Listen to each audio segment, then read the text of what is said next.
What is going on, everyone? Welcome back to Forward Progress presented by Fanduel. It's another edition, the last edition, last 2024 edition, 2025 edition. I don't know. Anyways, last edition of the prop show for this season for the Super Bowl. Excited to get into this.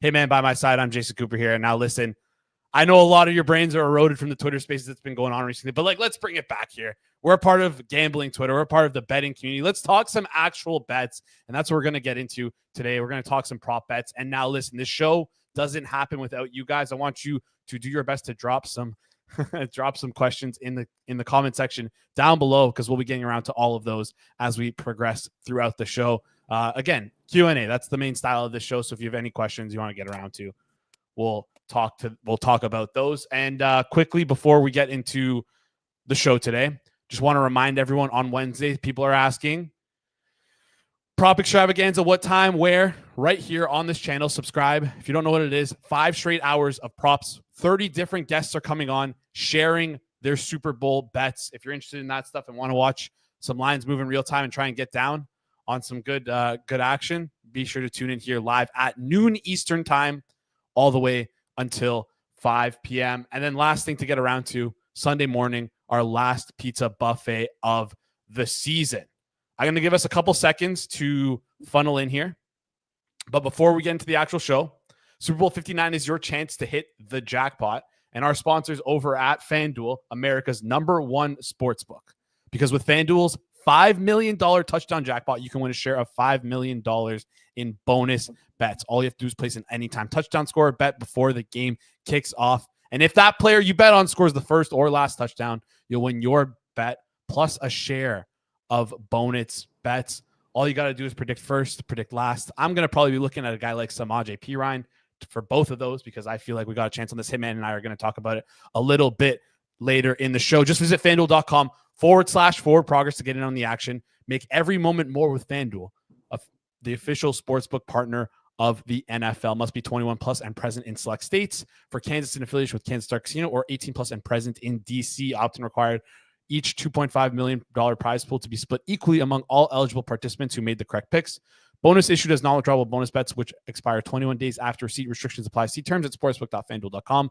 Gambling problem? Call 1-800-GAMBLER. Visit fanduel.com/RG. Call 1-888-789-7777 or visit ccpg.org/chat in Connecticut, or visit mdgamblinghelp.org in Maryland. Hope is here. Visit gamblinghelplinema.org or call 1-800-327-5050 for 24/7 support in Massachusetts, or call 1-877-8-HOPE-NY or text HOPE-NY in New York. Hitman, off the hop, when I saw the FanDuel ad read and I knew we were going to be talking about some touchdown props, I wanted to get your take on this, because I feel like there's a little bit of game theory involved in this. So how this works is there are 2 prize pools, $2.5 million each. And if you guess the correct first touchdown score or the correct last touchdown score, you'll be getting a share of those bonus bets. So game theory wise, how would you attack this? Do you think it's smart to bet someone like Saquon Barkley, who's most likely to score a touchdown, but have a little bit less in bonus bets? Or do you think you would go down and look at someone further back on the board and try and maximize the amount of money you can get in bonus bets? I'd probably try to look, first of all, just to see if there was a touchdown score that I thought was undervalued a little bit, like maybe just a touchdown score bet that I would have made to begin with, without even considering like the first, the last, the extra bonus. Isaiah Pacheco maybe is the guy that comes to mind for me, just because there is a chance that Isaiah Pacheco ultimately does get the hot hand for the Chiefs, which has been the last few games. It's been Kareem Hunt that's been getting it. But Pacheco, at least early in the game, like it's been pretty split. And then it's Hunt that's been running away with it. But maybe Pacheco's the guy that gets the hot hand. And just his touchdown markets have value just based off that. And at that point, I mean, there's a possibility he could get the first or the last, as long as the game script stays nothing crazy against the Chiefs. So, yeah, I would go Isaiah Pacheco if I had to pick one. Isaiah Pacheco plus 330, one of the better prices in market. There's a better price plus 340 out there, but I doubt you'll be able to get anything down on that or anything meaningful down on that. And if you can, you might not have a pulse. I love that look from Isaiah Pacheco. I also want to touch on a running back for the Kansas City Chiefs, Samaje Perine. If we've seen him in the game before when they're I don't want to say down, but in those key moments, could just simply because of his pass catching ability and his blocking ability. So maybe if the Chiefs are down and we're looking for a super sweat, Samaje Perine might be my guy. I like him for potentially a last touchdown. That's probably who I'm going to be using my token on. But let's get into a little bit more about some betting and some rushing, because that's the place I want to look right now. I wanted to start off with the Kansas City backfield. And also I want to touch a little bit on the Philadelphia Eagles as well. So just in terms of rushing, you talked about how Kareem Hunt has been the hot hand guy, but you could see Pacheco getting more work in. Tell us a little bit about that dynamic. And then as well, we've seen Saquon Barkley's number come down from last week, even though he crushed that number. A little bit to, obviously a lot to do with the competition, the Kansas City Chiefs, the impact of the game, them being underdogs. That's a massive thing as well. Just tell me a little bit about Saquon Barkley as well, and then we'll talk about the KC backfield as well. Well, with Barkley, what are you looking for, Jason? Like, what is the number too high? You're asking? What do you, just general thoughts on the numbers? 110.5 right now is 120-ish, 125.5, I think last week, okay. Right? So, or sorry, 2 weeks ago. Yeah. So, I do think, and I'm going to repeat this probably about multiple players today, but I do think if you're looking to get involved with Barkley stuff, you're best off waiting a little bit rather than betting it 6 days before the game. A good case in point that on why you're better off waiting is, for example, that there's a very good service that gave out Saquon Barkley under 25.5 longest rush. And it got bet down to 23.5 based off that. And it just keeps creeping back up right now, where I think it might be even 25.5 at some other books right now. I think Fanduel is probably 24.5 on Barkley, longest rush. Let me just try and find that. No, longest rush. There we go. 24.5, juice towards the under. Yeah. I mean, it just goes to show that a lot of this Barkley stuff, like if you are looking to play unders, you're going to wait on him. And then when it comes to the Chiefs backfield stuff, I think if you're going to attack it, it might be worth attacking. Like I'm not even saying that I do or I've bet this, but if you do like it, you maybe look to play an alternate on Isaiah Pacheco, just because, again, there's a decent chance that these two backs could get work early, and it ends up becoming who gets the hot hand. And if someone like Pacheco did get the hot hand, his alternate overs are probably going to be in play. And someone like Kareem Hunt, like, let's face it, he's in the mid 40s right now, and he's very reliant on volume. Kareem Hunt, like, he's not been that efficient basically all season, and you're going against one of the best run defenses in the entire league. He's really dependent on volume, and I don't know. There's a chance. I'm not saying that Pacheco should be the favorite over Hunt. Like, I think Hunt's going to get more work than Pacheco if you made me pick. But there is an outcome where Pacheco gets more work than people anticipate. So I think Pacheco alternates may be in play, and Kareem Hunt potential look. Yeah, great points there. And like you mentioned, Pacheco 20.5 right now is lined on FanDuel. You might want to take a look at his alts because he could easily get the hot hand. And like you said with Kareem Hunt, he's like the most consistent guy to get like 1 to 3 yards every time. But like that's about it. Good luck on him getting an explosive run. I want to flip around and talk a little bit about kind of holistically about Super Bowl betting and betting on this stuff. You mentioned that if you're looking to bet Saquon Barkley's unders, you might want to wait a little bit closer to post. That applies probably, I don't want to say across the board for a lot of this stuff, though. We're going to see a lot of interesting action on the game. My question is, listen, I want to bet on the Kansas City Chiefs, but I see the minus 124 money line and I say, I don't know if I like that price too much. I flip over to the MVP market and I see Patrick Mahomes at plus 110 to win the MVP. And I'm wondering to myself, how dissimilar of that is a bet? If you're looking to kind of bet the Chiefs, what are your thoughts on my view of betting Mahomes to win MVP? Because what would be the percentage difference? Listen, you don't have to give me a hard number, but in my head, there's not too much percentage difference between those two bets, but it's priced like it is. Yeah, I mean, it is tough to see a world where Mahomes doesn't get the MVP, right? To be honest, if the Chiefs win, just because the Chiefs target share, it's so many guys, Like Travis Kelsey's no longer the dominant player that he once was. The receivers, I don't know, like what would it take from one of these receivers to win it? Like they haven't had guys that have had monster box score games, Mm-hmm. like Worthy or Marquise Brown. Like you're talking like it would probably take over 100+ yards, and Mahomes would have to throw for maybe 220, and a Worthy has 110 or something like that. It really feels like the Chiefs, and even in the run game, like Kareem Hunt and Mm-hmm. Pacheco, they haven't been efficient. So I mean, does a defensive player win it? I mean, could Chris Jones win it? But again, Chris Jones has a very tough matchup going against the best offensive line in the league. So it kind of feels whereas like the Eagles, you feel like you can see a path where it's a few skill position players that they could do it. For the Chiefs, it really feels like Mahomes are bust, at least to me, as far as winning the MVP. But it's priced like that, like you said. Yeah. So Yeah, it's priced pretty similarly. And Connor even mentions it's time to fade Mahomes for MVP. The time for fade Mahomes for MVP was last year. I think there's pretty much a 1-to-1 correlation on Chiefs win and Mahomes MVP at this point. I think I'm pretty close to agreeance with him on that. Let's take a look at the chat and dive into some chat questions before I get you out of here, Hitman. Johnny C in the chat is asking both teams to score 20 plus points at -115. I mean, the total right now is at 48.5. With a 1.5 spread. So it's implying that. But what are your thoughts on both teams to score 20 plus points? you know that's a market that books have been pricing that market all year.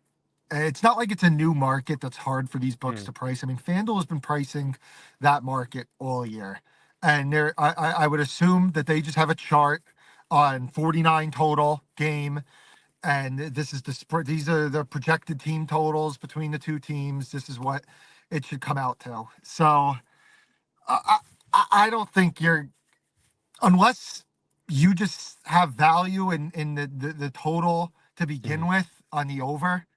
It's hard for me to say that a derivative like that's going to have a lot of value, and this is the most efficient total theoretically of the year. Like the total right now is what, 49 at FanDuel. Like 48 and a theoretically half, that 110 should at be the FanDuel. most, okay, that should be the most efficient total of the year.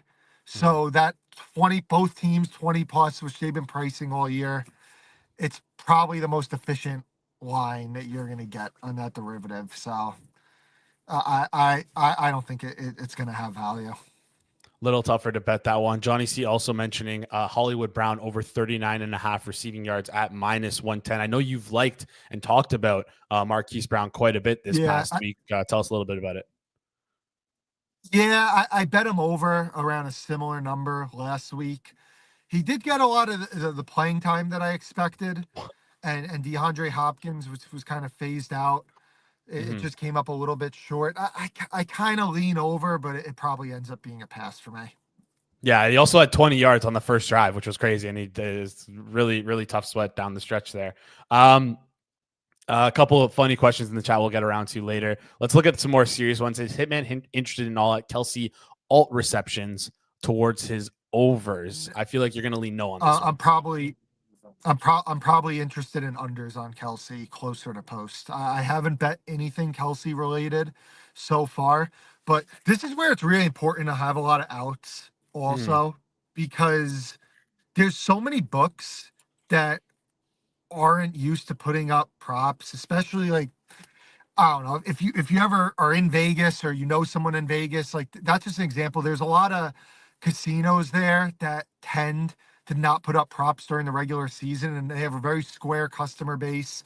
And when they do put up props, they tend to get inflated with a lot of these overs on guys like Kelsey, and you get some good opportunities to play unders on them. And it's just about, the name of the game with the Super Bowl is just having outs.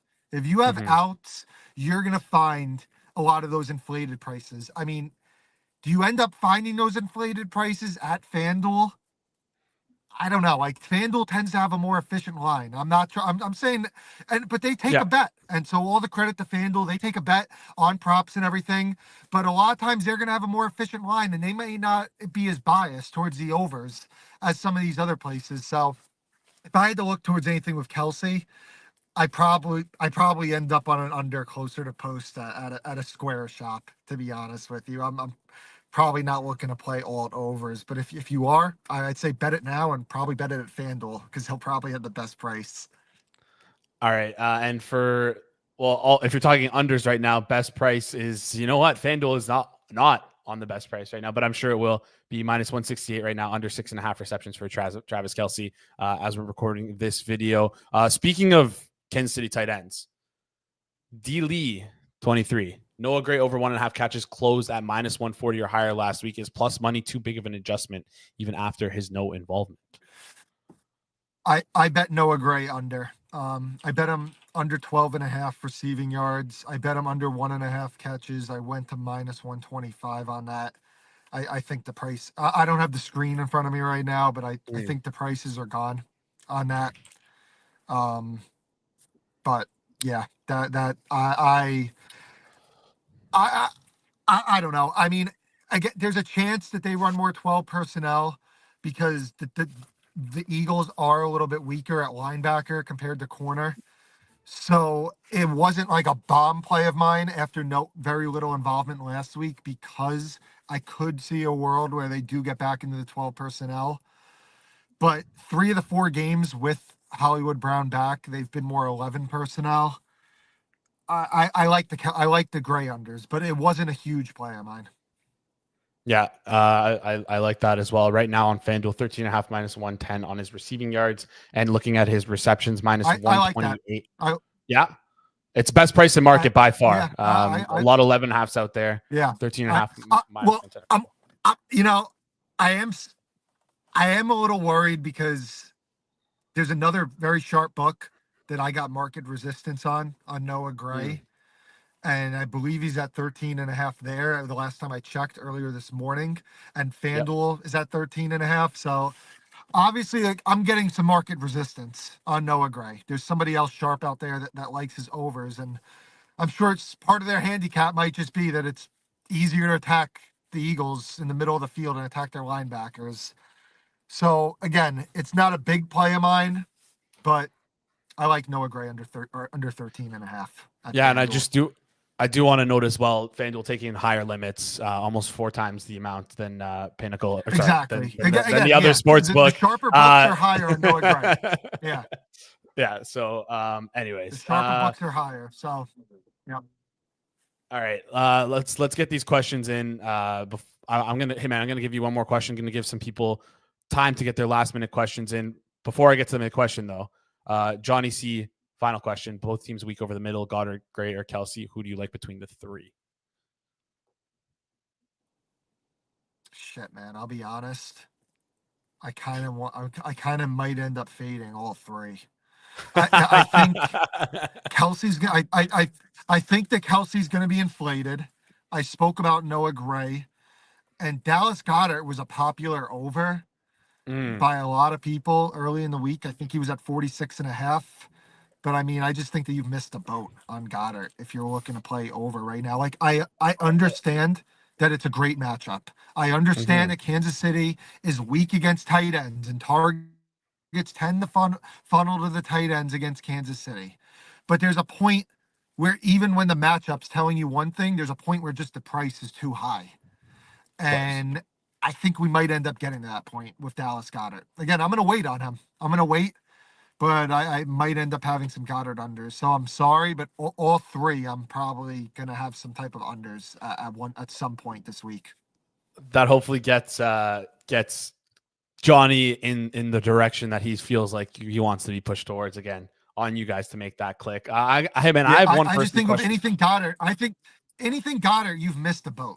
I think it was 46.5 and it got blasted within the first day or 2 of when the lines have been up. So okay, last I know I said last question twice here, but this one's actually interesting. Hui Nguyen asking what you think of Dallas Goedert over 6.5 targets. If you can drop in the chat where you're finding this at, it'd be appreciated because I've always tried to look for target markets. What are your thoughts on? He's probably seeing it. Go on, Jason. Yeah, sorry. Just curious where he sees them at. Anyways, what are your thoughts on it? Yeah, he's seeing him at a popular offshore. That would be I my see. Okay. guess, because they had him throughout the year on some games. But yeah, I mean, I don't know. I mean, I just mentioned how I thought Goddard's line's getting a little aggressive, so I would assume that the targets are. It's not a market I handicap, but I mean, I would assume that that line's a little aggressive as well. All right. Well, Delhi also saying FanDuel has it up. It's plus 118 for his over on Really? 6.5 targets. I got to do a lot more digging on FanDuel then, because I mean, I haven't had the time to poke around, but that's kind of where you're going to find an edge, especially during the Super Bowl, is digging deep into these extensive menus. I've dug a little bit, and one of the things I've come around to, and one of the things I looked at was, if I could just find this prop here, will there be an octopus? For those who don't know, octopus is when the player who scores the touchdown also scores a 2-point conversion after they've scored the touchdown. And I mean, it's priced at plus 1040 right now at FanDuel, an 8%, around an 8% probability. And if we're just going to talk through this bet with you, I'm leaning towards that yes at plus 1040, because Jalen Hurts, if we're ever getting in short yardage situation, he is their go-to guy for the Eagles in those short yardage situations. And chances are, based on what I think is going to happen in the game, and obviously the Eagles are slight underdogs, there probably could be a world where they're in a trailing game state and going to need to go for two. Plus, they've also shown that they're willing to go for two oftentimes when they don't need to. So, especially, was it last week or 2 weeks ago when they went for two, when they really didn't have to and could have kicked a field goal to make a 2-score game continue to be a 2-score game. Anyways, Jalen Hurts priced as minus 110 on FanDuel to score a touchdown. So 50% of the time he scores a touchdown in this game, and it's saying 8% for the octopus. I'm leaning towards yes. Tell me why I'm wrong. Do you like it? What are your thoughts? I'll say this. I would be scared as hell to bet the no on a major price on Jalen Hurts, Of course. on no octopus, because of what you mentioned.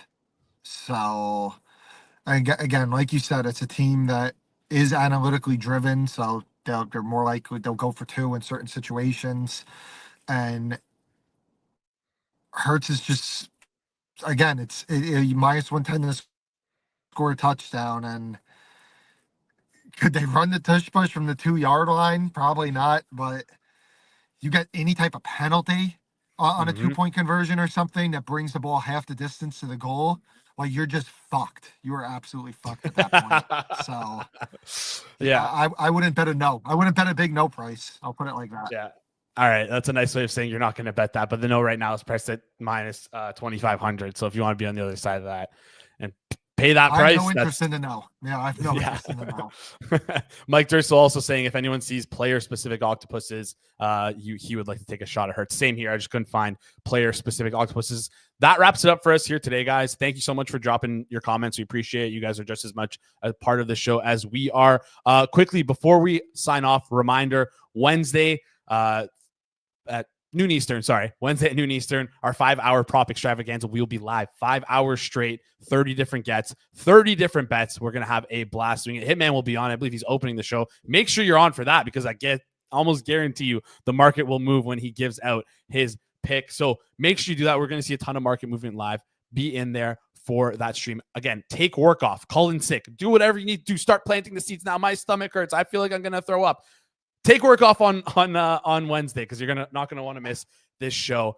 Before we head out, you know the drill. Smash the like button. If you're new here, subscribe to the channel. And if you made it this far, guys, and you're watching this after we've gone live, same thing we've done the last 2 weeks. I'm going to be texting Hitman. If you have any questions on props you weren't able to get in live, just drop them in the comment section down below. We'll answer them by Sunday at noon. So if you want to get your questions in before Sunday at noon, that's the time to do it, okay? I'll be answering them all with Hitman by my side, shooting him some text and bugging him. Anyways, guys, thank you so much for tuning in. This has been the final prop edition of our Forward Progress Prop Show. You guys are the best. We love you here. We'll see you in the next one. Peace out, everyone.